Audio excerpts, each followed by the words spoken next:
کربلا کے جہاد کا پارٹ 1 تو 61 ہجرہ میں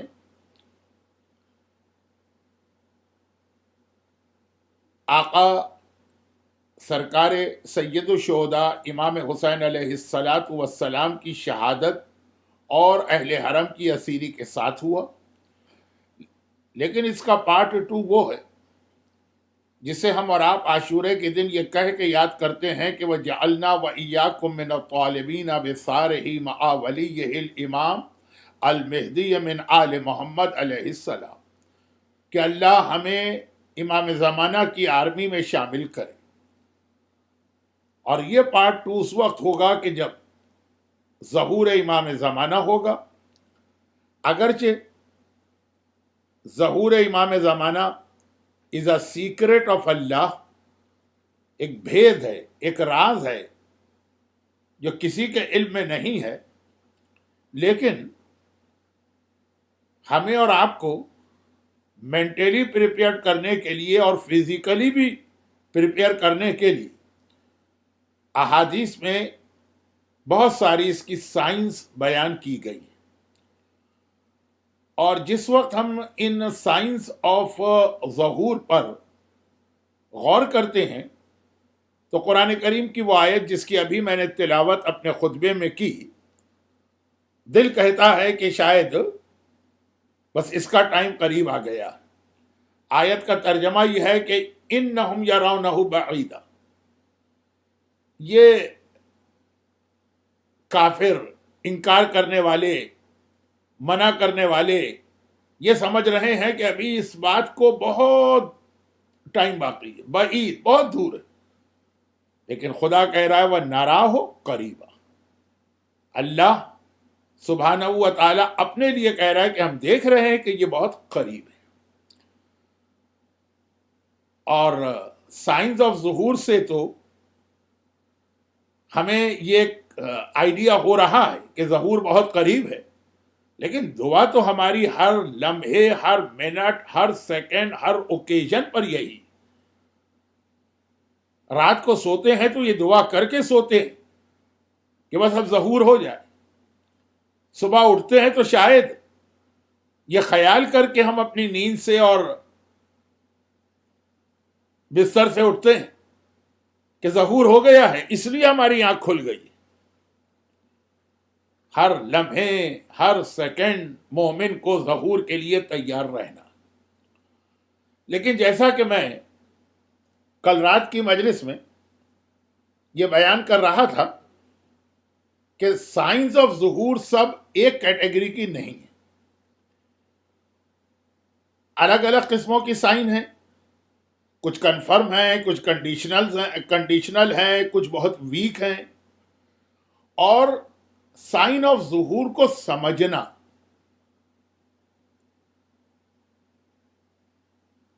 ہمارے سامنے اب میں اسلام کا ایک، شریعت کا ایک بہت اہم مسئلہ بتا رہا ہوں جو ہمارے آج کے ٹاپک کے بارے میں نہیں، پورے دین کے بارے میں.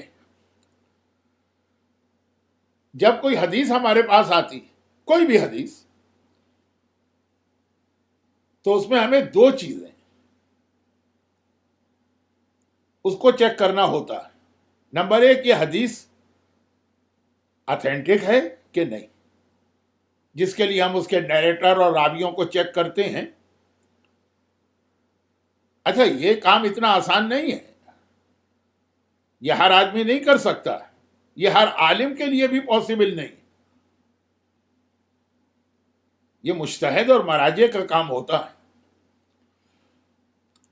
ایک تو حدیث کے راوی چیک کرتے ہیں، نیریٹرز، کہ کیا یہ حدیث امام نے ارشاد فرمائی ہے کہ کسی نے امام کے نام سے جھوٹی بات بیان کر دی، شاید گجراتی میں کہتے ہوں گے کھوٹی بات. اور پھر اگر یہ کنفرم بھی ہو جائے کہ امام نے یہی ارشاد فرمایا، یہ حدیث امام کی ہے، تو دیکھنا پڑتا ہے کہ جو حدیث کی ورڈنگ ہے اس کا میننگ کیا ہے. کیا جو ہم اس کے میننگ نکال رہے ہیں یہی صحیح ہے کہ اس میں کوئی اور بھی اس کے میننگ نکل سکتے ہیں. اچھا، قرآن کریم جو ہے اس میں ہمیں صرف ایک کام کرنا ہے. قرآن میں ہمیں یہ نہیں چیک کرنا ہے کہ یہ جو آیت اس وقت قرآن میں لکھی ہے یہ واقعاً اللہ نے نازل کی ہے کہ بعد میں کسی نے اس کو ایڈ کر دیا. یہ قرآن اس وقت جو ہمارے پاس ہے کمپلیٹ وہی ہے جو جبرائیل امین لے کر نازل ہوئے تھے. لیکن اس میں ہم کو یہ غور کرنا ہے کہ جو آیت ہمارے سامنے آئی، اس آیت کے جو میننگ عام لوگ لے رہے ہیں، دوسرے علماء اس کے جو میننگ لے رہے ہیں، کیا وہی اس کے میننگ ہیں کہ نہیں؟ جب یہ بھی ایک ایکسپرٹ کا کام ہے، لیکن بہرحال یہ غور کرنا ہوتا ہے. حدیث کے اندر دو پرابلم، یہ بھی چیک کرنا ہوتا ہے کہ یہ حدیث ہے کہ نہیں، اور اگر یہ امام کا فرمان ہے، ورڈنگ ہے، تو پھر اس کا جو میننگ ہم نکال رہے ہیں کیا یہی میننگ اس میں سے نکل رہے ہیں؟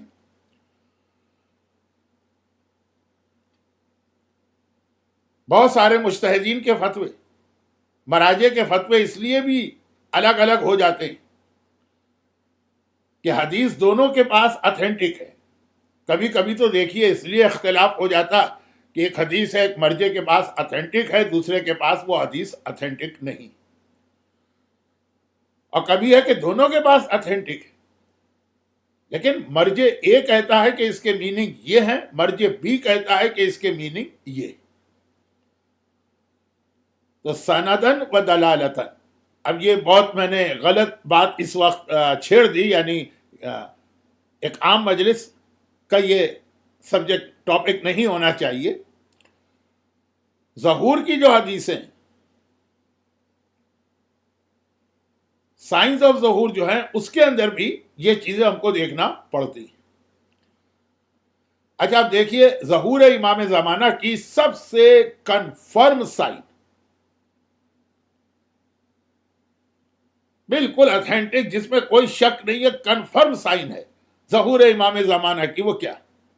وہ ہے رسول خدا کا دنیا میں آنا، اعلان رسالت کرنا اور اسلام کو ہم تک پہنچانا. یہ ظہور کی کنفرم نشانی. کیونکہ میں نے اس سے پہلے بھی ایک دو مجلسوں میں اشارے کیے کہ امام زمانہ کے ظہور کا تذکرہ تو ایک طرح سمجھیے آدم سے شروع ہو چکا ہے. حضرت حابیل کی مظلومانہ شہادت کے بعد بھی یہ بتایا گیا کہ اس کا اصل ریونج کس کو لینا. تو اب جب امام زمانہ کا ذکر انبیاء کے بیچ میں بھی ہے تو وہاں بھی سائنس آف ظہور ڈسکس ہوتی ہیں. اب میں فار ایگزامپل کہہ رہا ہوں، ایگزیکٹ یہ روایت تو نہیں کہ مثلا حضرت نوح نے اپنے زمانے میں اپنے مومنوں سے کہا کہ وہ آخر میں وہ اللہ کی آخری حجت آئے گی. لوگوں نے پوچھا اس کا سائن آف ظہور کیا ہے؟ کہا اس کا سائن آف ظہور ہے پیغمبر اسلام. تو اب یہ بالکل کنفرم نشانی ہے سائن آف ظہور. لیکن جب ہم یہ لفظ سنتے ہیں کہ سائن آف ظہور تو ہمارے دماغ میں آتا ہے کہ سائنس آف ظہور کا مطلب یہ ہے کہ یہ نشانی پوری ہوگی اور فوراً امام آ جائیں گے. خود بخود ہم کنیکٹ کر لیتے ہیں کہ سائنس آف ظہور کا مطلب ہے کہ اس کے ود ان ایک ویک، 2 ویک، مہینہ، 2 مہینہ چلیں، 1 سال کے اندر امام آ جائیں گے. ہمیں یہ تو پتہ ہی نہیں ہوتا. بہت ساری سائنس ایسی روایتوں میں آئی کہ اس میں اور امام کے آنے میں 100 سال ہو سکتے ہیں، 1000 سال ہو سکتے ہیں. جیسے خود پیغمبر اسلام کا اعلان رسالت، یا مثلا ایک سائن آف ظہور جو روایتوں میں نہیں آئی ہے، لیکن ایک ایگزامپل کے طور پہ میں پڑھ رہا ہوں. یہ ایگزامپل سپوز والی نہیں ہے، فرض نہیں ہے، ایکچوئل بات ہے یہ. لیکن سائن آف ظہور جو ہیں بیسیکلی تو ہمارے نزدیک وہی اتھینٹک ہیں جو حدیثوں میں آئی. بٹ سم ٹائمز امام زمانہ کی اپنے کسی شیعہ سے ملاقات ہوئی، بڑے بڑے علماء سے ملے ہیں، مجتہدین سے ملے ہیں، مراجع سے ملے ہیں، لیکن نان علماء سے بھی امام کی ملاقات ہوئی. اور وہاں اس نے سوال کیا کہ مولا آپ کب ظاہر ہوں گے، تو امام نے اس کا جواب دیا. وہ بھی ایک طرح کی سائن آف ظہور ہے، لیکن یہ حدیث والی نہیں، یہ ایک آدمی کا واقعہ. اچھا، اب اس کے اندر چونکہ آج کی دنیا فراڈ کی دنیا ہے، آج کی دنیا چیٹنگ کی دنیا، اور یہ آج کی بات نہیں ہے، یہ پہلے سے چلا آ رہا. تو اگر اس طرح سے امام اس کی اجازت دے دیتے کہ جو آ کر یہ کہے کہ وہ مجھ سے ملاقات کر کے آیا ہے اس کی بات مان لو، تو سچا تو ایک ہی ہوتا، 1000 جھوٹے آدمی آ جاتے کہ جی ہم نے امام سے ملاقات کی. اس لیے امام نے یہ چیپٹر ہی کلوز کر دیا اور کہا ہے کہ جب کوئی یہ کہے کہ اس نے مجھ سے ملاقات کی ہے تو تم اس کی بات پر، تمہارے لیے اس کی بات پہ یقین نہیں کرنا. لیکن پھر ہمارے پاس اتنے بڑے بڑے علماء اور مراجع اور مجتہدین کے واقعات ہیں کہ ہم اس کا ٹوٹل ڈینائی بھی نہیں کر سکتے. اب وہ ایک الگ بحث ہو جائے گی. ہمارا ٹاپک چونکہ یہ سبجیکٹ نہیں ہے اس لیے اس کو چھوڑ دوں، لیکن چھوٹا سا واقعہ پڑھ رہا ہوں، یہ ریئل واقعہ ہے، ایکچوئل واقعہ. اور یہ واقعہ میں نے خود بھی ایک بہت قابل احترام عالم سے سنا، اور ایک اور قابل احترام عالم نے ایک اور حوالے سے اس کو کنفرم کیا. بمبئی میں،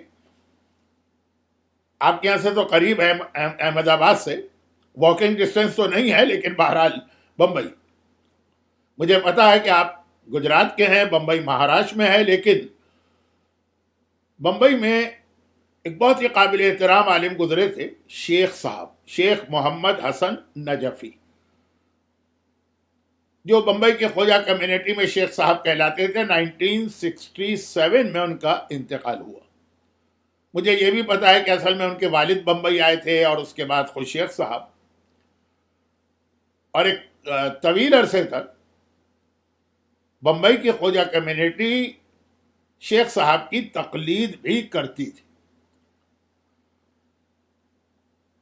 اب یہ شیخ محمد حسن نجفی صاحب کے چھوٹے بھائی شیخ محمد حسین نجفی، ان سے میری ملاقات ہوئی، مجھے ان کی زیارت کا موقع ملا مسقط میں. جب میں 1983 میں پہلی بار مسقط مجلسیں پڑھنے گیا تھا تو اس وقت بہت بوڑھے تھے، بزرگ تھے، لیکن مسقط میں تھے. اور ایک قابل احترام خانوادے کے قابل احترام عالم تھے، تو میں ان کی زیارت کے لیے گیا. انہوں نے مجھے یہ واقعہ سنایا. اس وقت بھی کچھ ایسے حالات ہو رہے تھے کہ ایسا محسوس ہو رہا تھا کہ ظہور بہت قریب آ چکا ہے. خاص طور پر اس وقت مصر کا جو پریزیڈنٹ انور السادات جس طرح مارا گیا، تو بالکل ہم کو ایسا لگا کہ جیسے وہ جو ایک حدیث میں آیا تھا کہ مصر کا حکمران مارا جائے گا، تو بالکل ہم کو لگا کہ جیسے وہی ہماری آنکھوں کے سامنے وہ سین آ گیا. جیسے سعودی عرب کے اس وقت کے جو حالات ہیں، اور پھر کنگ عبداللہ کی موت، تو بعض روایتوں میں جو آخری زمانے میں سعودی عرب کی حالت بتائی گئی ہے، تو بالکل ہم کو ایسا لگ رہا ہے کہ جیسے ہی دونوں میچ کر رہے ہیں. جبکہ میں بات کر رہا ہوں 1983، بہت پرانی بات بھی نہیں. انہوں نے مجھے یہ واقعہ سنایا. اور ہمارے یہاں پاکستان کے ایک بہت ہی قابل احترام عالم دین تھے، حال ہی میں ان کا انتقال ہوا، علامہ طالب جوہری صاحب.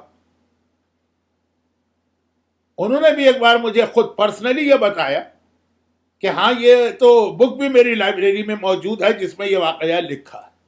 اور واقعہ یہ ہے کہ ایک عالم کو یہ واقعہ ہوگا تقریباً آج سے 110 سال پرانا، یا 100 سال سمجھیے، 100 سال پرانا واقعہ. 1442 ہجرہ ہے یہ واقعہ، تقریباً 1342 ہجرہ کے قریب. نجف کے ایک بہت ہی مقدس عالم، انہیں ایک شوق ہوا کہ میں امام زمانہ سے ملاقات کروں. اب یہ پتہ ہے کہ امام زمانہ سے ملاقات یہ ہمارے اختیار میں نہیں ہے، ہمارا من نہیں چلے گا، ہم ریکویسٹ کر سکتے ہیں، ہم دعا کر سکتے ہیں، ہم اعمال کر سکتے ہیں، لیکن پھر مرضی امام کی ہے۔ تو انہوں نے اپنی ساری کوشش کی، اور ایسے بہت سے واقعات ایسے مشہور یا مقدس علماء کے ہیں کہ ہم ان کو جھوٹا بھی نہیں کہہ سکتے، اور چونکہ واقعات میں بھی کوئی ایسی خلاف دین بات نہیں، کئی واقعات ہیں الگ الگ۔ اس وقت جو میں بات کر رہا ہوں اس کا تعلق سائن آف ظہور سے۔ تو بہرحال وہ کچھ عمل بھی ہیں، کچھ دعائیں ہیں، کچھ 40 دن کے عمل ہیں۔ علامہ ہلی کا واقعہ تو بہت مشہور ہے کہ جب پرابلم آتا تو 40 شب بدھ وہ مسجد سہلا میں جاتے، تو بہت سارے اس کے اعمال ہیں۔ بٹ پھر بتا دوں کہ وہ اعمال کا مطلب یہ نہیں ہے کہ اب کنفرم امام ملاقات کریں گے، امام ہمارے پابند نہیں، وہ ہماری ایفرٹ ہے، اس کے بعد مرضی امام کی ہے۔ ان عالم کی امام زمانہ سے ملاقات ہوگی۔ اچھا، اب یہ واقعہ اتنا لیندی ہے کہ باقاعدہ اس پر ایک چھوٹی سی کتاب لکھ دی گئی، جو خود علامہ طالب جوہری صاحب نے مجھے بتایا کہ ان کی لائبریری میں ہے۔ البتہ یہ بات بھی تقریباً جہاں تک مجھے یاد پڑتا ہے 1977 یا 78 کی۔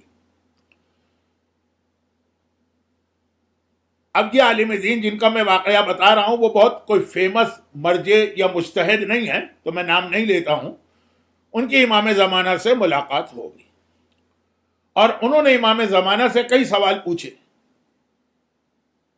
اس میں ایک سوال یہ بھی تھا کہ مولا آپ کے ظہور کی کوئی ایسی سائن بتائیے جو کتابوں میں نہ ہو۔ امام زمانہ نے ارشاد فرمایا کہ میرا ظہور ہوگا الحاج سید ابو القاسم الخوئی کی مرجعیت کے بعد۔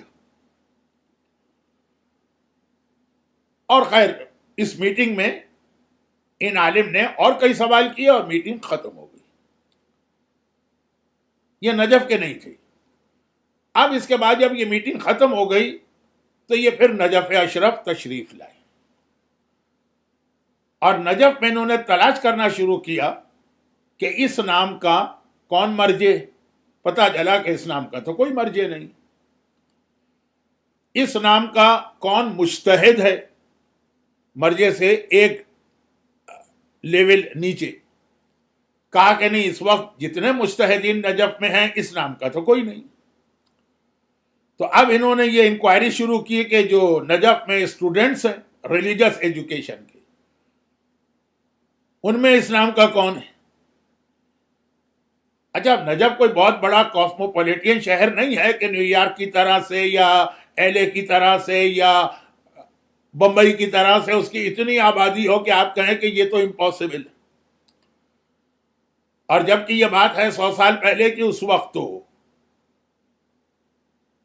ویسے بھی نجف کا حوزہ بھی اسٹوڈنٹس اتنے زیادہ نہیں تھے جتنے اب آج ہو گئے۔ اب ڈھونڈنا شروع کیا کیونکہ خوئی یہ جو ہے کوئی ٹائٹل نہیں ہے، کوئی سر نیم نہیں ہے، کہ علاقے کا نام ہے، تبریز کے گاؤں کا نام ہے، تو وہاں کے کتنے اسٹوڈنٹ ہیں معلوم ہو جاتا ہے۔ اس وقت بھی حوزہ علمیہ نجف ہو یا حوزہ علمیہ قم ہو، اسٹوڈنٹ سے بھرا پڑا۔ لیکن اگر آپ کو علاقہ معلوم ہو جائے کہ مثلا بھاؤ نگر کا کوئی آدمی آپ کو ڈھونڈنا ہے، ایک اسٹوڈنٹ بھی مل جائے بھاؤ نگر کا، تو اس سے آپ کو ٹریس ہو جائے گا کہ یہاں اور کون کون سے لوگ بھاؤ نگر کے۔ نہیں، بھاؤ نگر تو میں غلط کہہ گیا، جمال پور کے مثلا۔ تو اب یہ خوئی علاقہ پتہ چلا کہ ہاں ابھی ایک 20-22 سال کا 24 سال کا ایک اسٹوڈنٹ ہے یہاں پہ، جس کا نام بھی ابو القاسم ہے اور جس کا تعلق بھی اسی علاقے سے ہے، وہ خوئی کہلاتا ہے۔ اب یہ گئے، جا کے اس سے ملاقات کی، 22-24 سال کی ایج ہوگی، اور جو دیکھا اور کچھ باتیں کی، کچھ چیزیں امام نے ایسی بتائی تھیں جو انہوں نے پبلک کو بھی نہیں بتائیں۔ امام نے کچھ ایسی سائن بتائی تھی اس اسٹوڈنٹ کی، پہچان گئے، یقین ہو گیا کہ یہ وہی۔ انہوں نے ایک سوال یہ کیا کہ بھائی کیا تم حج کر چکے ہو؟ کہا کہ نہیں، میں تو ایک اسٹوڈنٹ ہوں، اور 100 سال پہلے کا اسٹوڈنٹ. نجف کے اندر 100 سال پہلے حوضہ علمیہ میں کتنی غربت تھی، کھانے کو نہیں ہوتا تھا کسی کے پاس. آپ نے اکثر سنا ہوگا ہمارے کچھ بڑے بڑے مراجی اور مجتہدین مرحوم کے قضا نماز اور روزہ کر کے اس کے ذریعے سے پھر وہ مرجعیت تک پہنچے. کتنے بڑے بڑے علماء، علامہ طالب جوہری صاحب بھی اپنے کچھ دوستوں کے بارے میں بتاتے ہیں کہ نجف کے لوگ جو فروٹ کھانے کے بعد چھلکے باہر پھینک دیتے تھے، اس کو اٹھا کے اسی کو دھو کے اسی کو کھانا بنا کے کھایا کرتے تھے. غرض یہ کہ اس ماحول میں کسی سے یہ کہنا کہ تم نے حج کیا، ایک ریلیجس اسٹوڈنٹ جس کے بعد روٹی کے پیسے نہیں، تو اس نوجوان نے جواب دیا کہ حج دعا ہے، تمنا ہے، لیکن دور دور تک کوئی چانس نظر نہیں آ رہا. کہا کہ اچھا سنو، میں تمہیں بہت دور سے ڈھونڈتا ہوا پہنچا ہوں، اور اس وقت تمہیں 3 چیزوں کی مبارکباد دینا چاہتا ہوں. نمبر 1، اور کسی کے بارے میں کہوں کہ نہ کہوں، تمہارے بارے میں کہتا ہوں یقین کے ساتھ کہ تم سید ہو، کیونکہ امام زمانہ نے تمہیں سید کہا. نمبر 2، اور تمہیں یہ خوشخبری دینا چاہتا ہوں، گڈ نیوز، کہ تم حج کرو گے، کیونکہ امام زمانہ نے تمہیں الحاج کہہ کے یاد کیا. تم کہہ رہے ہو تم نے اب تک حج نہیں کیا، اور امام نے تمہیں الحاج کہا ہے، حاجی. تو یہ میری طرف سے خوشخبری. اور تیسرا یہ ہے کہ ایک نہ ایک وقت آئے گا کہ تم مرجع بنو گے. ابھی تو یہ حجت الاسلام لیول کا بھی نہیں ہے، ایک بہت ٹف ٹائم ہوتا ہے، اس کے بعد آیت اللہ بننا، اور آیت اللہ کے بعد پھر مرجع یعنی آیت اللہ العظمی بننا. اور پھر بھی ہر ایک کے لیے ممکن نہیں ہوتا ہے. تو کہا کہ یہ میں تمہیں تیسری خوشخبری دیتا ہوں کہ تم یقیناً مرجع بنو گے، اس لیے کہ امام زمانہ نے تمہاری مرجعیت کو اپنے ظہور کی ایک نشانی قرار دیا. اچھا ٹھیک ہے، اب یہ واقعہ تو اپنی جگہ. اچھا، اب آپ کو معلوم ہے کہ امام زمانہ نے ان کو مرجع کہا تھا، اور آغا خوئی کی شخصیت اچھا بہت پرانی نہیں ہے کہ میں یہ بات کہوں تو آپ کہیں پتہ نہیں مولانا ہمارے پر دادا کے سکڑ دادا کے لکڑ دادا کے زمانے کا واقعہ سنا رہے ہیں. اس مجمع میں بھی کچھ ایسے لوگ ہوں گے جو آغا خوئی کی تقلید کر چکے ہوں گے، اور آغا خوئی کا زمانہ انہوں نے دیکھا ہوگا. بلکہ میرے حساب سے بہت سارے لوگ ہوں گے، کچھ نہیں.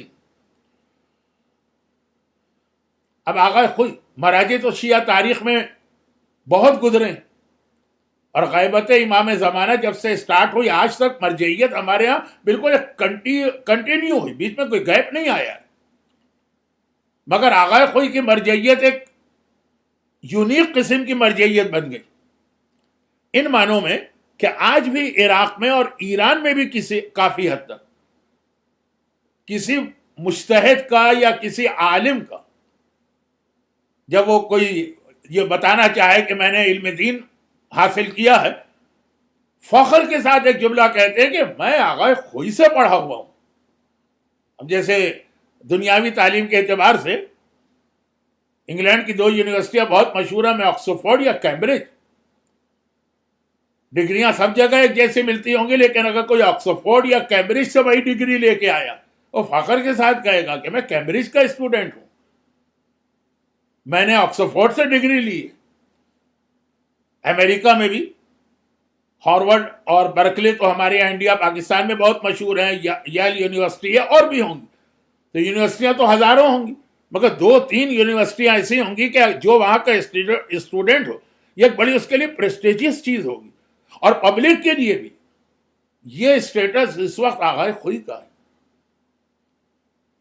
جسے بھی عراق کے اندر یہ بتانا ہو کہ میں نے کچھ علم حاصل کیا ہے، بڑے فخر کے ساتھ کہتا ہے میں آغا خوئی کا شاگرد رہ چکا ہوں، یا ان کے شاگرد کا شاگرد رہا ہوں.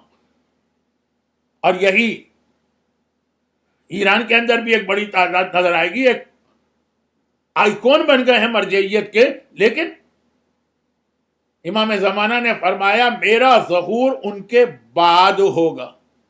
اب جب یہ واقعہ میں نے آج سے کئی سال پہلے ایک بار پڑھا تھا، زیادہ نہیں پڑھا، لوگوں نے یہ نتیجہ نکالا کہ اس کا مطلب یہ ہے کہ بس آغا خوئی کا زمانہ ہے اور اس میں امام آ جائیں گے. تو مجھے یاد ہے کہ 1992 میں آغا خوئی کا انتقال ہوا تو 94 میں کسی نے مجھ سے کہا کہ مولانا آپ نے تو بھیا واقعہ بڑا زور و شور کے ساتھ پڑھا تھا، تو 2 سال تو ہو گئے آغا خوئی کے انتقال کو، اب تک تو امام زمانہ کہہ رہے تھے کہ الحاج سید ابو القاسم الخوئی کی مرجعیت کے بعد میں ظاہر ہوں گا، تو 2 سال تو ہو گئے. اچھا چلیں، یہ ایک واقعہ تو ایسا ہے کہ میں نے آپ کو 2 اتھینٹک سورس بتائے، پھر بھی امام کی حدیث تو نہیں. یعنی امام کی حدیث سے میری مراد ہے وہ 11 امام جو ہمارے سامنے ظاہر تھے. تو چلیں، اس کو تو کوئی کہہ سکتا ہے کہ جی وہ کوئی حدیث تو ہے نہیں اس لیے ہمیں اس پہ بھروسہ نہیں ہے، لیکن یہی پرابلم کئی حدیثوں میں آئے. کا فلاں واقعے کے بعد میرا بیٹا ظاہر ہوگا، جب یہ واقعہ پیش آئے گا تو بیٹا ظاہر ہوگا، انور سادات جیسا واقعہ، کنگ عبداللہ کی موت جیسا واقعہ. تو سائنس آف ظہور کی جو حدیثیں، پہلے تو دیکھنا پڑتا ہے کہ یہ حدیث کا اسٹیٹس کیا ہے، اور پھر یہ دیکھنا پڑتا ہے کہ اگر یہ کنفرمڈ سائن بھی ہے تو اس کے ایکچوئل میننگ کیا ہے. لفظ بعد تو اب 1000 سال بعد بھی چل سکتا ہے. جیسے اگر میں اپنے بارے میں کہوں کہ میں 11ویں امام کے بعد آیا ہوں، تب بھی صحیح. لوگ یہ سمجھیں کہ نہیں، شاید وہی آدمی بعد کا لفظ استعمال کرے جو 2-4 سال کا گیپ، ایسا تو نہیں. تو سائنس آف ظہور پہ ہمیں کئی اینگل سے گفتگو کرنا ہے، جن میں سے ایک پہلو اس وقت میں نے آپ کے سامنے پیش کیا. اور آج جو یہ بات آ گئی آغا خوئی والے واقعے کی، اس کی ایک وجہ یہ بھی تھی کہ تھوڑا سا آج ہمیں مرجعیت کے حوالے سے بات کرنا ہے، لیکن کل رات کی مجلس والی حدیث کو آگے بڑھاتے ہوئے. آخری زمانے کی نشانی اللہ کا رسول بتا رہا، اور جس کو میں نے کل رات کے مجلس کے آخر میں شروع کیا تھا، وہ والی حدیث جو ہے وہ تو میں نے اس لیے اس کا سلیکشن کیا کہ وہ برادران اہل سنت کے پاس بھی ہے، ان کے راویوں سے، ہمارے پاس بھی ہے، چھٹے امام سے، نہج البلاغہ میں بھی اشارہ. لیکن یہی والی حدیث کچھ اور کتاب میں ذرا ڈیٹیل کے ساتھ ہے. ہاں، وہ پھر نہج البلاغہ میں بھی نہیں ہے، اور وہ برادران اہل سنت کے یہاں بھی شاید نہ ہو. تو وہ کل والی حدیث ہی کو، لیکن اس کا جو دوسرا ورژن ہے اس کے اعتبار سے بات کرتے ہوئے کہ اللہ کے رسول کہہ رہے ہیں کہ آخری زمانے کی نشانی وہ یہ ہے کہ بہت سارے ایسے مرد ہوں گے جو عورتوں جیسے بنیں گے، اور بہت ساری عورتیں ہوں گی جو مردوں جیسی بنیں گی. تشبہ.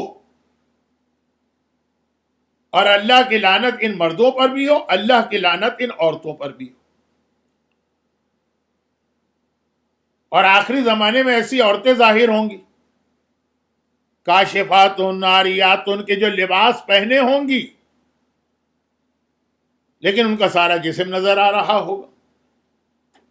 ڈریسنگ کا یا لباس کا کام ہے جسم کو چھپانا، ٹو کور دا باڈی. لیکن پیغمبر فرما رہے ہیں کہ آخری زمانے ایسی عورتیں آئیں گی جو لباس تو پہنے ہوں گی، ڈریس تو ہوگا ان کے بدن پر، لیکن وہ ڈریس بدن چھپانے کے بجائے بدن کو ظاہر کر رہا ہوگا. تو وہ اپنے گھروں سے یہ لباس پہن کے اگر خود سے نکلیں گی تو ان پہ اللہ کی لعنت ہو، اور اگر اپنے شوہروں کی اجازت سے نکلیں گی تو ان کے شوہروں پہ اللہ کی لعنت ہو. اب یہ وہ حدیث جو میں پڑھ رہا ہوں، اس میں 3 بار لفظ لعنت آیا. 2 ٹکڑے تو ہو گئے. ایسے مرد ہوں گے جو عورتوں جیسے بنیں گے، عورتیں ہوں گی جو مردوں جیسے بنیں گی، اللہ کی لعنت. ایسی عورتیں ہوں گی جو گھر سے باہر نکلیں گی ایسے ڈریس پہن کر کے، ڈریس پہنا ہوا بھی ہے اور جسم نظر بھی آ رہا. اب یہ لعنت یا تو ان عورتوں پر ہے یا ان کے مردوں پر ہے. پہلی والی لعنت دونوں پر ہے. دوسری والی لعنت کا آئدر اپنی مرضی سے نکلی ہیں تو ان پر، گھر والوں کی اجازت سے یا شوہر کی مرضی سے نکلی ہیں تو شوہر پر. ایسے الٹے دماغ کے شوہر بھی تو آج کل ہے نا، کہ بیوی حجاب کرنا چاہتی ہے، شوہر منع کرتا ہے کہ نہیں حجاب نہیں کر سکتی. میرے دوستوں کے سامنے جانا ہے تو بغیر حجاب کے جانا ہوگا. اچھا، حدیث کا پہلا ٹکڑا بھی ذرا سا جب بات ہو گئی ہے تو سمجھا دوں. مرد عورتوں جیسے بنیں گے، عورتیں مردوں جیسا بنیں گی. اب اس کے کئی میننگ ہو سکتے ہیں. حدیث سمجھنا یہ بھی ایک سائنس ہے، اور مرد ساری زندگی اسی میں گزارتا ہے. ایک زمانے میں گزرا ہے ایک ایسا ٹائم پیریڈ ہمارے یہاں انڈیا پاکستان میں اسپیشلی، کہ جہاں پہ عورتوں کو ایجوکیشن سے دور کیا جاتا تھا، ان کو قطعاً تعلیم نہیں دی جاتی تھی. کہا جاتا تھا ان کو دعائیں پڑھنا اور قرآن پڑھنا بھی مت سکھاؤ، کیونکہ اگر انہوں نے قرآن پڑھ لیا اور دعائیں پڑھ لی تو ہو سکتا ہے کہ زیادہ ٹائم اس کو لگائیں، شوہر کی خدمت نہ کریں. شوہر اگر ان کو روکے تو گناہ گار ہوگا، قرآن سے روک رہے ہو، نہ روکے تو اس کے اپنے کام رک جائیں گے. ایک زمانہ تھا، یہ انڈیا اور پاکستان کا ماحول تھا. اچھا، اسی وقت، اب یہ آپ نہیں کہہ سکتے کہ جی وہ تو ساری دنیا میں اس وقت ایسا ہی ہوگا، نہیں. اسی زمانے میں، اسی ٹائم پیریڈ میں، عراق میں، ایران میں خواتین مجتہد بن رہی تھیں، اور مجتہد تھیں. اب شہید اول کا زمانہ کتنا، 1000 سال پرانا یا 800 سال پرانا. شہید اول کی اپنی بیٹی مجتہدہ تھی، اور ایسی کہ جب ان سے شہید اول سے کوئی خواتین کے ریلیٹڈ مسئلہ پوچھا جاتا تھا، کہتے تھے میری بیٹی سے پوچھو، میرا فتویٰ اس سے نہیں پوچھو، اس کا فتویٰ اس سے پوچھو. علامہ ہلی کے گھر میں ایک وقت میں 18 خواتین مجتہدہ تھیں. علامہ مجلسی کی اپنی بہن آمینہ بیگم، ملا صالح مازندرانی کی بیوی، خود مجتہدہ. اگر میں نام لینا شروع کر دوں تو یہ شیعت میں نہیں تھا، یہ اہل بیت کے دین میں نہیں تھا. وہاں تو حوضے میں خواتین برابر سے اجتہاد کی منزل پر تھیں. ہمارے یہاں انڈیا پاکستان میں کچھ ماحول تھا. میں بہت پرانی بات بھی نہیں کر رہا ہوں، میں اپنے بچپنے کی بات کر رہا ہوں. آپ لوگ مجھ کو بہت پرانا سمجھ رہے ہوں گے، لیکن میں اتنا پرانا ہوں نہیں. میں اپنی فیملی میں کئی لوگوں کو جانتا ہوں، اپنی بیٹیوں کو تعلیم دلانے کو یہ کہہ کر تیار نہیں ہوتے تھے. آرگومنٹ دیکھیے، جناب فاطمہ کون سے اسکول میں گئی تھی، ہماری بیٹیاں تو ان کی سیرت پہ چلیں گی. واہ واہ، سیرت میں سے بھی لیا آپ نے تو کون سا پہلو لیا؟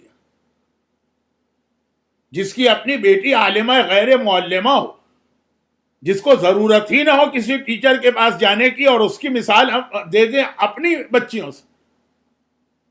سیرت کا پہلو لینا ہے تو اولاد کی تربیت کا لیجئے، سیرت کا پہلو لینا ہے شوہر کی خدمت لیجئے، سیرت کا پہلو لینا ہے تو حجاب کا حکم لیجئے.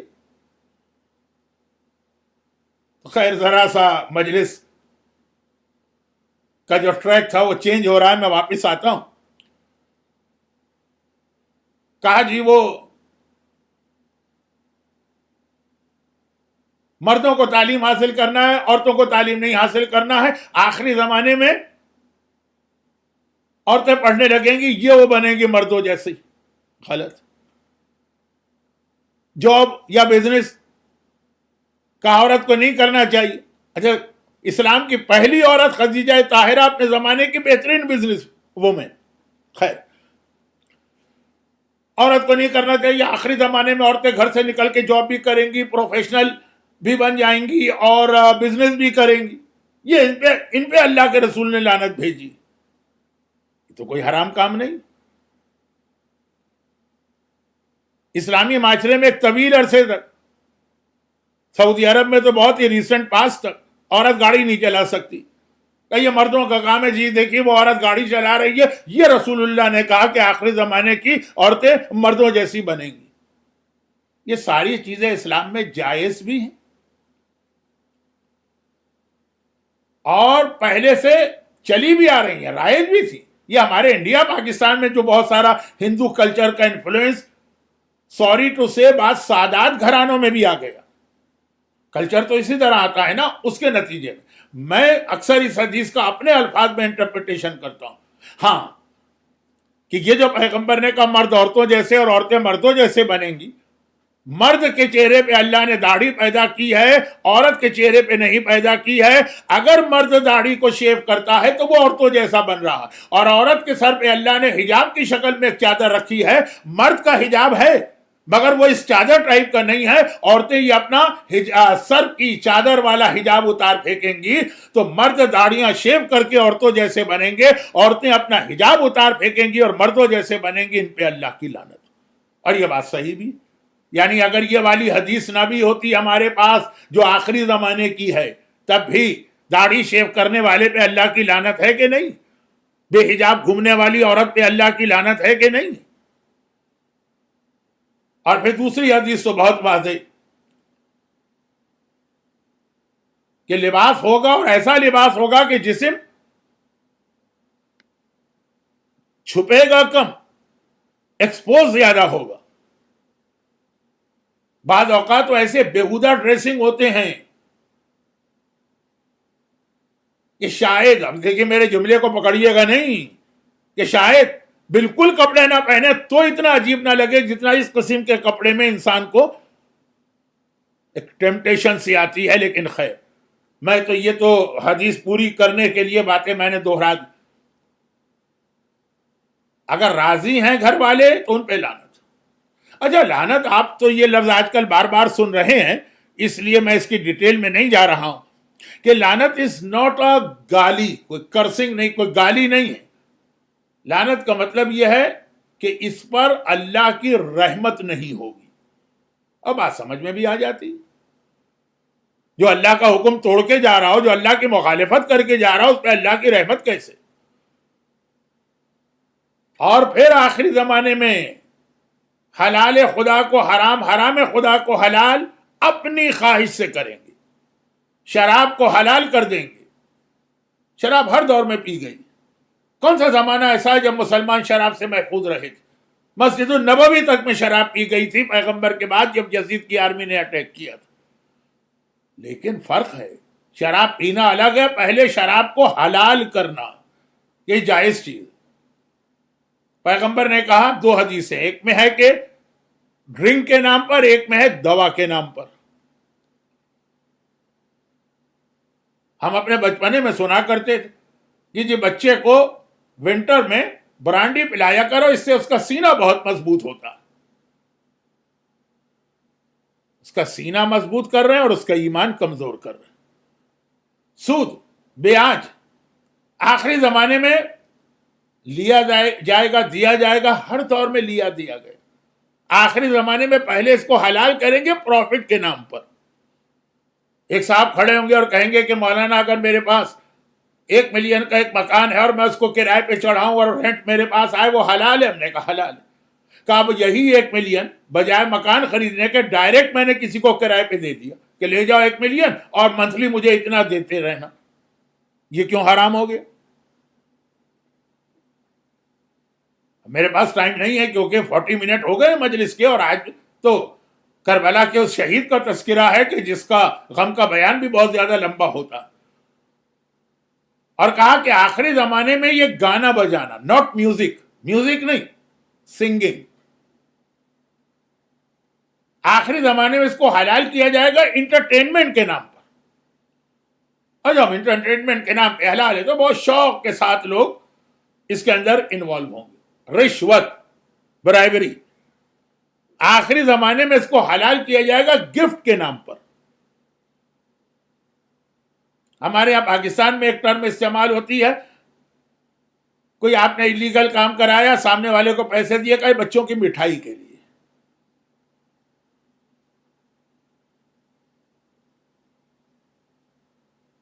اب کتنے واقعات تاریخ اسلام کے میرے پاس ہیں، ٹائم نہیں ہے، میں بہت پریشان ہو گیا.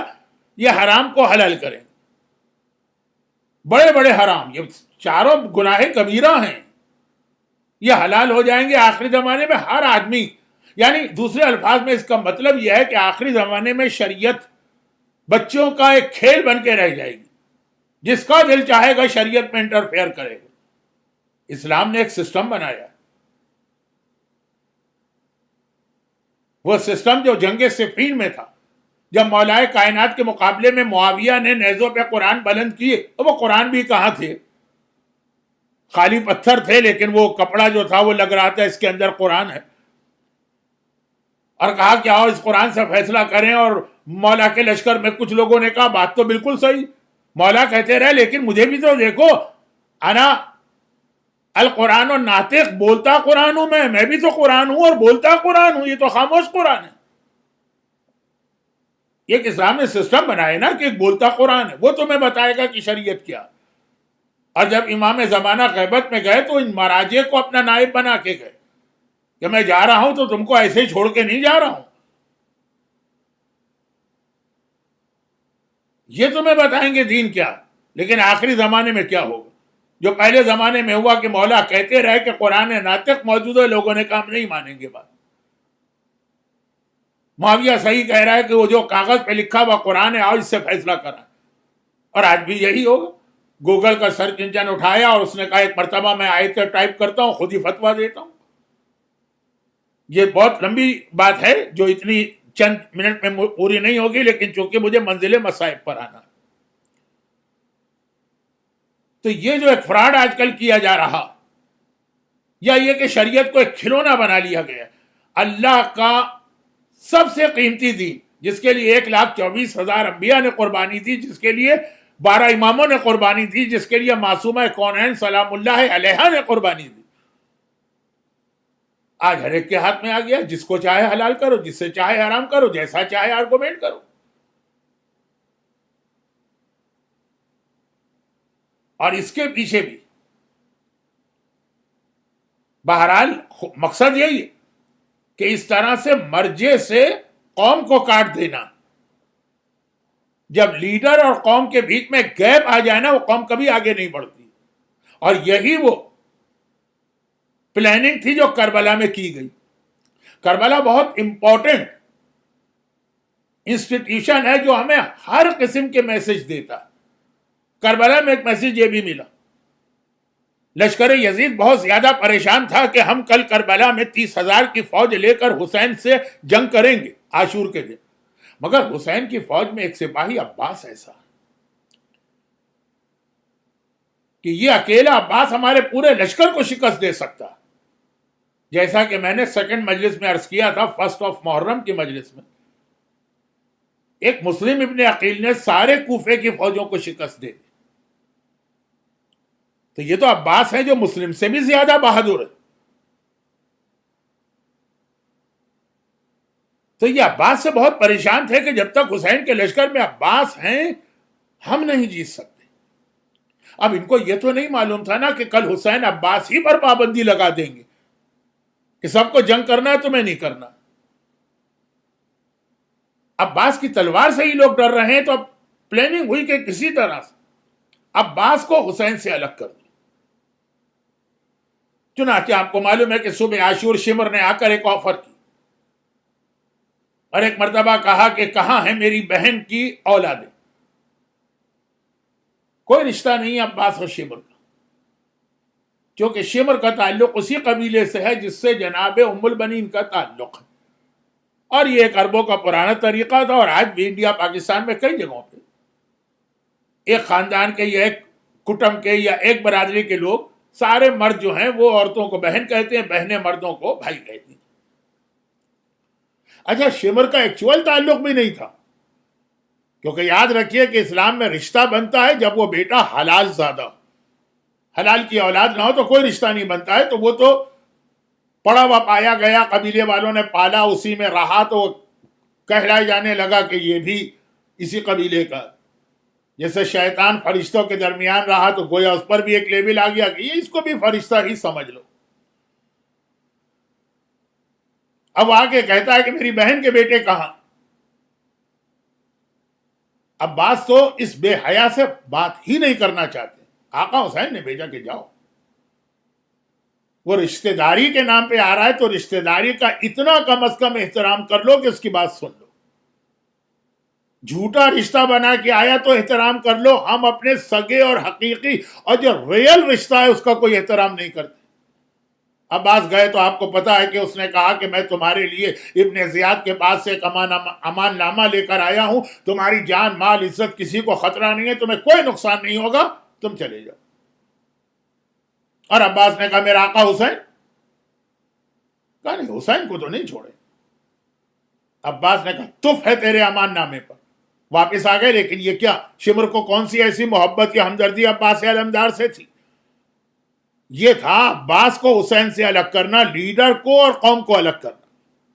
آج مرجعیت کے حوالے سے یہی کام ہے, یہ باتیں بعد میں ہوں گی. عباس علمدار کو آج یاد کرنے والے, عباس کے نام پر اپنی حاجتیں طلب کرنے والے, عباس کے لقب باب الحوائج سے پورا فائدہ اٹھانے والے, سقائے کربلا عباس سے اپنے لیے بھی سقائی طلب کرنے والے, کم از کم یہی ایک میسج عباس کے حوالے سے لے.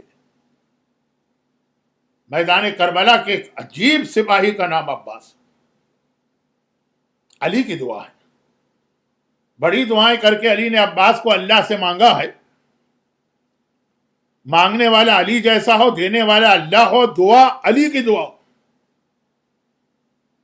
عباس ہی ہمارے سامنے آئے گا. کل رات کی مجلس میں ایک جملہ میں نے کہا تھا, آج اسی جملے کو میں آگے بڑھاتا ہوں. علی اکبر شبیہ رسول خدا, چونکہ فوج یزید کو رسول خدا یاد دلانا تھے. وہ بہت بہت بہت دعوے کرتے تھے نا کہ ہم مسلمان ہیں, ہم رسول کا کلمہ گو ہیں, ہم رسول والے. اس لیے علی اکبر کو اس طرح سے سامنے پیش کیا گیا. ورنہ عباس بھی شبیہ علی مرتضیٰ ہیں. اگر وہ شبیہ رسول خدا ہیں تو یہ شبیہ علی مرتضیٰ ہیں. اور اب میری دوسری مجلس جو پہلی محرم کو پڑھی تھی, یاد کیجئے. کیا کیجئے, ہر مومن کو معلوم ہے, میں نے کوئی نئی بات کوئی تھوڑی بتائی. علی کے چہرے کو دیکھنا عبادت ہے, اور عباس کا چہرہ اور علی کا چہرہ ایک ہے. تو علی کے چہرے کو دیکھنا عبادت ہے. یہ حدیث بتا رہی ہے کہ عباس کے چہرے کو دیکھنا بھی عبادت, اور علی کا چہرہ خالی. یہ ایک حدیث نہیں ہے کہ نظر الی وجہ علی عبادہ. ہمارے پاس تو اس حوالے سے کئی حدیثیں. من اراد ان ینظر, دوسری حدیث میں من احب ان ینظر الی اسرافیل فی ہیبتہ ومیکائیل فی رتبتہ وجبرائیل فی شانہ وآدم فی علمہ ونوح فی فہمہ وابراہیم فی خلتہ وإلی یعقوب فی حزنہ وإلی یوسف فی جمالہ وإلی موسیٰ فی حیبتہ ومناجاتہ وإلی یحییٰ فی زہدہ وإلی یونس فی ورعہ وإلی ایوب فی صبرہ وإلی عیسیٰ فی عبادتہ وإلی محمد فی حسبہ وخلقہ فلینظر الی علی ابن ابی طالب. من ارادہ, جو یہ ارادہ کرتا, یا دوسری حدیث میں من احبا, جو یہ پسند کرتا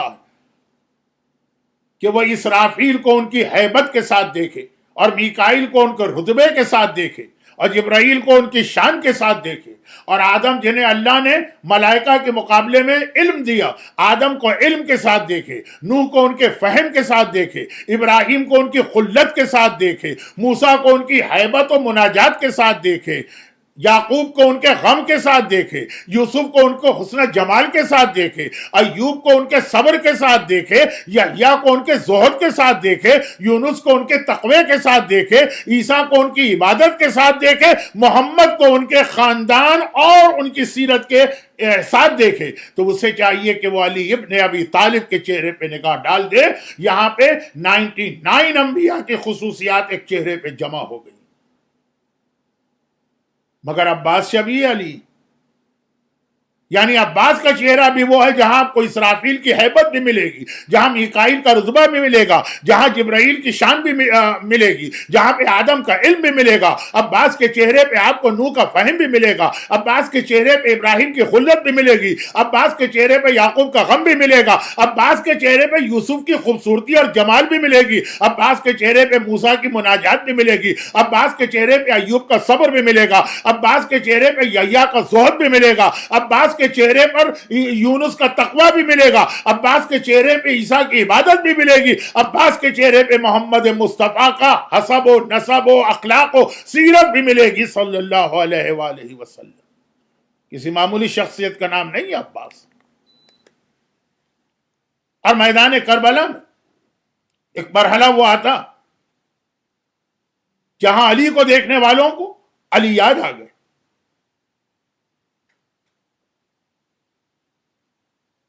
وہ جملہ بیان کرنے سے پہلے صرف اتنی سی بات عرض کروں، یہ عباس جو اتنے خوبصورت ہیں کہ قمر بنی ہاشم کہلاتے ہیں، جو اتنا علم رکھتے ہیں کہ فقیہ اہل بیت کہلاتے ہیں، جن کے چہرے کے حوالے سے بھی ہمارے پاس علی والی حدیثیں آئیں، جن کے علم کے حوالے سے بھی۔ ایک حدیث مولا کے علم کے بارے میں،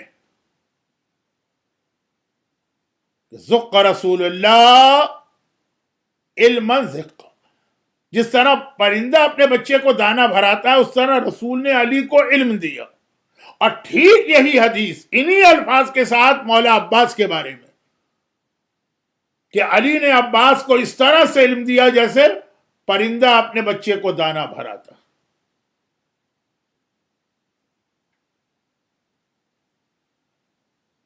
عباس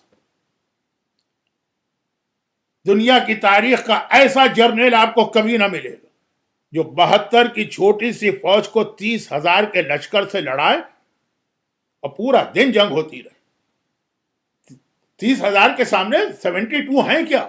آدھے گھنٹے میں جنگ ختم ہو جانا چاہیے، پورا دن۔ اور پھر بھی اگر خود عباس کو اجازت مل جاتی تلوار چلانے کی تو کربلا کا نقشہ ہی کچھ اور ہوتا۔ عباس کے اتنے فضائل آپ نے سنے، لیکن اب سب سے بڑی فضیلت یہ سن لیجیے کہ اہل بیت کے اطہار ساری دنیا کی مشکل کشاں۔ ہمیں کوئی پریشانی پیش آتی ہے، ہم دوڑ کے کہاں جاتے ہیں؟ یا علی کا دروازہ پکڑتے ہیں یا زہرا کی چوکھٹ پہ جا کے بیٹھ جاتے ہیں۔ اہل بیت کا گھرانہ پوری دنیا کو مشکل کشا ہے، اور عباس اہل بیت کے مشکل کشا۔ عباس مشکل کشاؤں کے مشکل کشا۔ اہل بیت کے گھر میں اگر کسی کو پریشانی پیش آتی ہے وہ عباس کو پکارتا۔ زینب کبریٰ ہوں تو ان کے دل کا چین عباس، ننھے ننھے معصوم بچے ہوں تو ان کو سہارا ہے عباس۔ جب تک عباس زندہ تھے بچے کہتے رہے العطش العطش، پانی پانی۔ بچے پیاسے تو اس کے بعد بھی رہے، لیکن پھر کسی نے پیاس کا لفظ استعمال نہیں کیا جب عباس مارے۔ اور تو اور وہ روایت جو میں 12 محرم سوئم کی مجلس میں پڑھتا ہوں، جب چوتھے امام نے آ کے کربلا کے شہیدوں کے لاشیں دفن کی تو عباس کے قبر میں اتر کے عباس کے سینے پہ سر رکھ کے کہا چچا آپ نہ رہے تو آج آپ کی بہنیں بے پردہ ہیں۔ امام زمانہ تک، اس زمانے میں کون تھا امام زمانہ؟ چوتھے امام۔ امام زمانہ تک اگر کسی کو یاد کر رہے ہیں تو وہ عباس۔ امامت کا سہارا ہے عباس، زینب کا سہارا ہے عباس، بچوں کا سہارا ہے عباس، میدان کربلا کا سب سے بڑا مجاہد۔ مگر عجیب بات یہ کہ وہ عباس جو اکیلے اور تنہا صبح سویرے جنگ شروع ہوتے ہی جنگ جیت جاتا، اسی عباس کو تلوار چلانے کی اجازت نہیں مل رہی۔ ہم اور آپ کبھی کبھار اس کیفیت سے گزرتے ہیں کہ اپنی کوئی چھوٹی حاجت ہوتی ہے، بار بار دعا کرتے ہیں، دعا قبول نہیں ہوتی۔ ہم پہ کیا گزرتی؟ عباس کو آ کے دیکھیے کہ فجر سے جو جہاد شروع ہوا ہے، جب کوئی مجاہد میدان میں مرنے جاتا ہے پہلے عباس آتے ہیں، آقا پہلے مجھے اجازت دی۔ حسین منع کر دیتے۔ یہاں تک کہ جوانان بنی ہاشم کا وقت آ گیا، ذرا سوچی، اکبر مرنے جا رہے ہیں اور عباس زندہ۔ کس طرح یہ عباس برداشت کرے؟ آن محمد عباس کی شہزادی زینب کبریٰ کے شہزادے اور لال چلے گئے مقتل میں مرنے کے لیے، اور عباس کو اجازت نہ ملی۔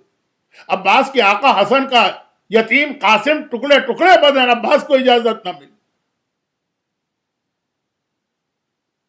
جب کبھی بھی کوئی مجاہد جاتا ہے، خصوصاً جوانان بنی ہاشم، عباس طلب کے آتے، مولا پہلے مجھے مقتل میں جانے دی۔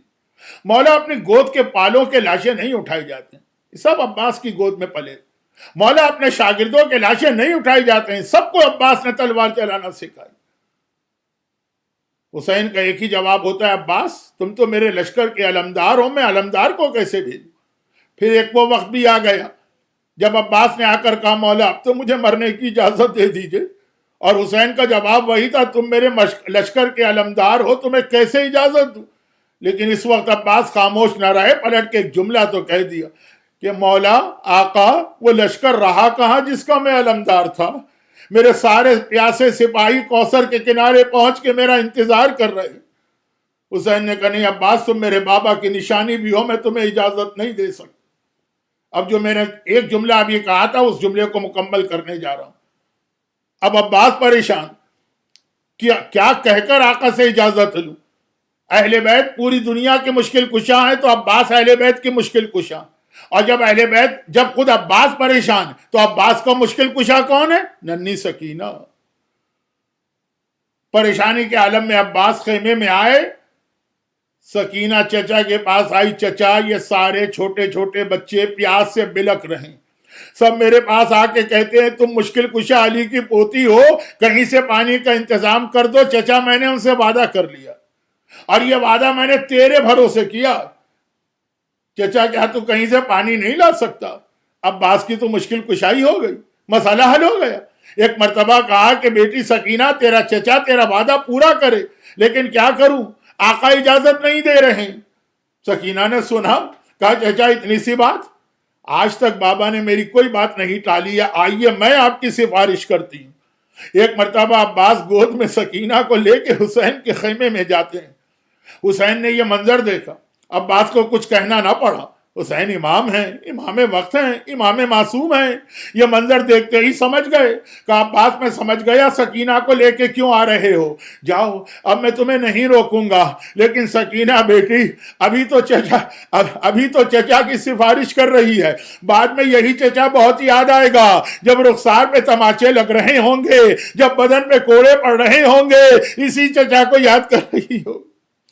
اور ادھر عباس کو بہت جلدی، آقا نے اجازت دی ہے واپس نہ لے لے۔ سکینہ کو گود سے اتارا، گھوڑے پہ سوار ہو کے ایڑ لگانا چاہتے ہیں، حسین نے روک لیا۔ عباس کہاں جا رہے؟ گھبرا گئے عباس، کہیں روکا تو نہیں جائے گا۔ کہا کہ آقا آپ ہی نے تو اجازت دی۔ کہا وہ اجازت میں نے دی، لیکن تمہیں جا کے زینب سے بھی اجازت لینا۔ عباس کی ایج ہے 34، زینب ہے 55، 20 سال کا فرق ہے جو ماں اور بیٹے کا فرق ہوتا۔ خدا اس بہن سے پوچھے جس کا بیٹوں جیسا بھائی اس کے سامنے آ کے کھڑا ہو اور کہے کہ اب مجھے بھی مرنے کی اجازت دیجیے۔ بوڑھی بہن نے سر سے پیر تک عباس کو دیکھا، گود میں بھی پالا، گودوں میں پالا۔ کہا عباس اب تم بھی جا رہے ہو؟ جب کبھی مجھے بابا یاد آتا ہے میں تمہیں کو دیکھ لیا کرتی ہوں، اب زینب باپ کی زیارت کیسے کرے؟ لیکن جاؤ، نانا کے دین کی خاطر جہاں زینب نے ہر قربانی دی ہے، یہ قربانی دینے کو بھی تیار ہوں۔ بس ایک بات یاد رکھو، ایک دن کوفے میں بابا کے پاس بیٹھی تھی، بابا نے میرے بازوؤں کو دیکھا، رونے لگے۔ میں نے پوچھا بابا آپ رو کیوں رہے؟ کہا کہ زینب اسی شہر میں ایک دن تو قیدی بن کے آئے گی، آج شہزادی ہے نا، ایک دن قیدی بن کے آئے گی، سر پہ چادر نہ ہوگی، بد دعا نہ کرنا۔ میں نے بابا سے وعدہ کیا، دل میں خیال آیا جس بہن کا عباس جیسا بھائی ہو کوئی آنکھ اٹھا کے نہیں دیکھ سکتا ہے، لیکن عباس اب تم نہیں جا رہے۔ زینب کو پتا چلا وہ وقت آ گیا ہے جو بابا نے بتایا تھا، تم نہیں جا رہے، اب زینب قیدی بننے جا رہی ہے، اب زینب کی چادر چھننے جا رہی ہے، لیکن جاؤ خدا حافظ، اور عباس چلے۔ حسین نے پھر روک دی۔ عباس گھبرا گئے، مولا اب کیوں؟ کہا تلوار لے کے نہ جانا، میں نے تمہیں جنگ کی اجازت نہیں دی ہے، میں نے پانی لانے کی اجازت دی ہے، خالی نیزہ لے کے جانا کہ جس سے دشمنوں کو اپنے سے دور کرتے رہنا۔ اللہ، دنیا کا ایسا کوئی سپاہی آپ کو نظر آیا جس نے 30,000 کے لشکر کا اکیلا ایک نیزے سے مقابلہ کر کے فرات پہ قبضہ کر لی؟ کس شان سے عباس جا رہے ہیں؟ میں نے بعض علماء سے سنا کہ جس وقت عباس خیمہ گاہ سے فرات کی جانب جا رہے ہیں، فضا خیمے کے دروازے پہ کھڑی ہو گئی، ایک مرتبہ آواز دی، شہزادی زینب ذرا جلدی سے یہاں تو آئیے۔ زینب نے گھبرا کے پوچھا کیا بات ہے، میرا عباس خیریت سے تو ہے؟ کہا کہ شہزادی جب میں آپ کے بابا کے اپنے آقا کے جہاد بتاتی تھی تو آپ کہتی تھی نا کہ کاش میں نے بھی اپنے بابا کو خیبر میں تلوار چلاتے دیکھا ہوتا۔ آئیے آج آ کے دیکھ لیجئے، عباس تلوار نہیں چلا رہے، ایسا لگ رہا ہے خیبر کے قلعے کو فتح کرنے میرا مولا علی جا رہا۔ دریا پہ قبضہ کیا، پانی لیا اور واپس آئے۔ عباس واپس آ رہے ہیں، 30,000 کے لشکر نے عباس کو گھیرے میں لے لیا۔ عباس نظر نہیں آ رہے، فقط عباس کا علم نظر آ رہا۔ سکینہ سارے بچوں کو لے کے در خیمہ پہ کھڑی ہے اور کہہ رہی ہے دیکھو میں نے تم سے وعدہ کیا تھا نا، میرا چچا وعدہ پورا کرنے جا رہا ہے، دیکھو میرا چچا وعدہ پورا کرنے جا رہا ہے۔ جب تک علم جاتا رہا کہا وعدہ پورا کرنے جا رہا ہے، جب علم فرات سے واپس پلٹا سکینہ نے کہا میرے چچا نے وعدہ پورا کر لیا، بچوں سمجھ جاؤ پانی آ رہا ہے۔ لیکن یہ کیا، ایک مرتبہ علم دائیں طرف جھکا، ایسا لگا علم گرنے والا ہے، بچے گھبرا گئے، سکینہ بے چین ہو گئی، لیکن علم سنبھل گیا اور آگے بڑھا۔ ایک مرتبہ علم بائیں طرف جھکا، ایسا لگا علم گرنے والا ہے، ایک مرتبہ بچے پھر گھبرا گئے، سکینہ بے چین ہو گئی، علم پھر سنبھل گیا، علم اور آگے بڑھا۔ ٹوٹے کٹے ہوئے بازوؤں سے عباس نے علم کو سنبھالا، مگر ایک بار سر پہ گرز لگا، مشق سکینہ میں ہرملا کا تیر پیوست ہوا، پانی کیا بہا، عباس کی جان نکل گئی، عباس زمین کربلا پہ آ کے گرے، علم ٹھنڈا ہوا، بچوں نے علم گرتے دیکھا، سکینہ نے یہ منظر دیکھا، ہاتھ سے کوزہ پھینک دیا، چیخ کی آواز دی چچا مجھے پانی نہیں چاہیے، واپس آ جا، مجھے پانی نہیں چاہیے۔ اور ادھر حسین کے کان میں عباس کی آخری سلام کی آواز آئی کہ آقا علیک منی السلام۔ حسین نے کمر پکڑ لی، الان انکسرا ظہری، عباس تم نہیں مرے۔ حسین کی کمر ٹوٹ گئی، عباس کے سرہانے پہنچے، زمین پہ بیٹھے، عباس کا سر گود میں لیا اور ایک مرتبہ کہا عباس کوئی آخری خواہش و وصیت ہے؟ عباس نے کہا آقا بس ایک خواہش ہے، جب پیدا ہوا پہلی زیارت آپ کے چہرے کی تھی، دل چاہتا ہے آخری زیارت بھی آپ کی کروں، مگر کیا کروں، ایک آنکھ میں تیر لگ چکا ہے، دوسری آنکھ پہ خون جم گیا ہے، مولا اگر میرے بازو سلامت ہوتے، اگر میرے ہاتھ ہوتے، یہ خون خود ہی صاف کر لیتا، آقا بس اتنی زحمت کریں، اب آ کے دامن سے یہ خون پوچھ دیجئے۔ حسین نے عباس کی دوسری آنکھ سے خون پہنچا، عباس نے آنکھ کھول کے آخری زیارت حسین کی اور حسین نے کہا عباس اب ایک خواہش میری بھی پوری کرو، تمہاری خواہش تو میں نے پوری کر دی نا، ایک جب سے تم سے سنا ہے ہمیشہ اپنے لیے لفظ آقا سنا ہے، ایک بار حسین کو بھائی کہہ کے مخاطب کرو۔ عباس چہرے پہ مسکراہٹ آئی، ہونٹوں پہ حسین کے لیے بھائی کا لفظ آیا اور عباس دنیا سے چلے گئے، عباس مارے گئے، حسین علم لے کے آ گئے، علم آ گیا، علمدار نہ آیا۔ اجرکم اللہ، اجرکم اللہ۔ خدا بندہ آج تو ذکر بھی اس شہید کا ہوا ہے جس کا لقب ہی باب الحوائج ہے، جس کے نام پہ حاجتیں پوری ہوتی۔ عباس کے چاہنے والے، عباس کے ماننے والے، خصوصاً جو لوگ آج کے مجلس میں شریک ہیں، ان کی تمام حاجتوں کو پورا فرما، ہم سب کو دنیا اور آخرت کی ہر پریشانی سے محفوظ فرما۔ خدا